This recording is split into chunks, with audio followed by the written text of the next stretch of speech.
Alright guys, welcome back to the channel, and in this video you will learn how to make a very simple counter application with React. So if you look on the screen, the UI looks awful, but that's not the point of the video. All it does is you can count up to whatever number you want with the plus sign and go down as far as you want with the negative sign, and you can reset with the reset button. What you will get out of this video is how React works and some state components that we use in React. So if you're a beginner, this video is perfect for you. And with that being said, let's just get right into the video. So the first thing you're going to want to do is open up a folder, and let's just call it counter. And then what you want to do is open up your Visual Studio Code, drag it in, and open up your terminal. And in the terminal, what we want to do is do npx create react app, and let's just call it counter app. And this is just creating the React application so that we can write in React.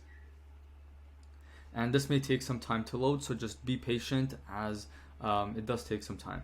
And just like that, the application has been loaded and we can get started with writing code. So if you open up the counter app, you will see some folders and some files in here. And don't worry, it does look a little bit complicated, but we're gonna clean it up a bit. But for now, let's just do npm start. Oops, okay, sorry guys. So cd, you have to go into the folder, counter app, and do npm start. Just like that, the application will be started in your browser. Awesome job so far. Now we just have to clean up everything and get started with the application. So just open up the src folder and we're gonna delete some things. So we're gonna delete set test, report vitals, logo, and app.test. So just delete those. And yes, there's gonna be an error, but don't worry about that. We're gonna fix that up. We're gonna delete report web vitals just like that. We're also gonna go into index.cs. We're gonna go here and we're gonna delete all of this, and in here we're gonna delete this, remove that, and let's just say hi. And on the screen here you can see that we just wrote a simple hello function, and here's where we're gonna make the bulk of our application. First things first, let's have a little bit of fun. Let's just make the background color black. Alright guys, just for the fun of it. Alright, and now that we have the background that we like, let's start working on the design of our application.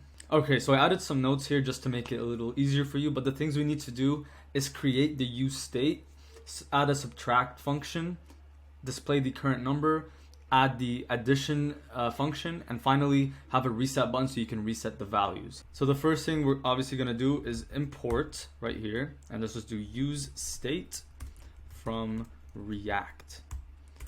And if we go down here, we're gonna do const, and we're gonna say count, set count equals to use state 0.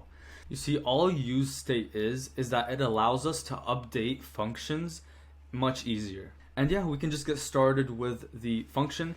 All we need to do, guys, it's really simple, is we're gonna create our subtract, current number, add, and reset functionalities. So I'm just gonna delete these over here, and we're gonna do a div. And right here, we're just gonna do class name equals to counter. And let's just get started. So the first thing we need to do is just call it something. So I'm just gonna say counter. And right under it, we need to create the button. So we're gonna do button just like that, and on click like that, just like this, and then say set count,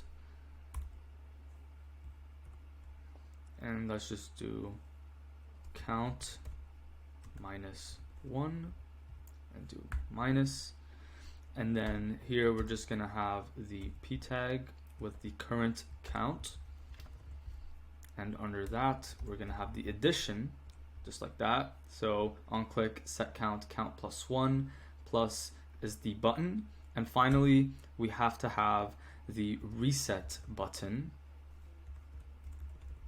which is on click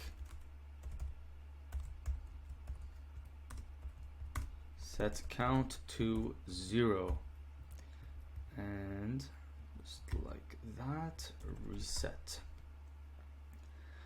Awesome. And if we just do class name equals to count, And right. So you can't see some things because the text is black. So I'm just gonna go to the HTML and just say text. I'm just gonna do color white. I think that'll do it.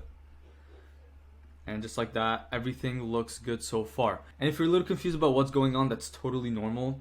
All we're doing here again is we're taking count and set count, okay? Count is the initial value, which is right now is 0, and set count is the updated value. So let's say we click add, it adds 1. All we're doing is we're taking set count, which is the updated value that we want, and then we're taking count, which is the initial value of 0, and we're adding 1. And if we want to subtract, we're doing the opposite. We're taking the initial value again, which is now 1, and we're subtracting 1 by using set count, which is how we are updating the function. And I'm just going to style it a little bit here. So let's just do counter. And then here we're going to do display flex. God, display flex. And then justify content center. Alright, and I'm actually just gonna remove this and just do that because it does not look good. And we're gonna take this and put it outside of this div. Again, it's not looking that good. And to style it a little bit, let's just do H1 and button and do justify content center and display flex. Oh no, what's going on here? Okay, so I did a mistake. We have to put this in a div because otherwise display flex won't work for some reason. So we're gonna do that. And here I'm just gonna do dot button. That should do it. Oh, hold on a minute. Oh, gotcha. I'm total dummy moment. There we have it. So there you go, guys. So really simple application, and just to show you that it's working, you can go all the way down, you can reset. Again, guys, all we're using is a React hook, which is just an easier way to make functionalities in a site. So if you enjoyed the video, please like and subscribe. My name is Nazar, and I'll see you in the next video. Peace.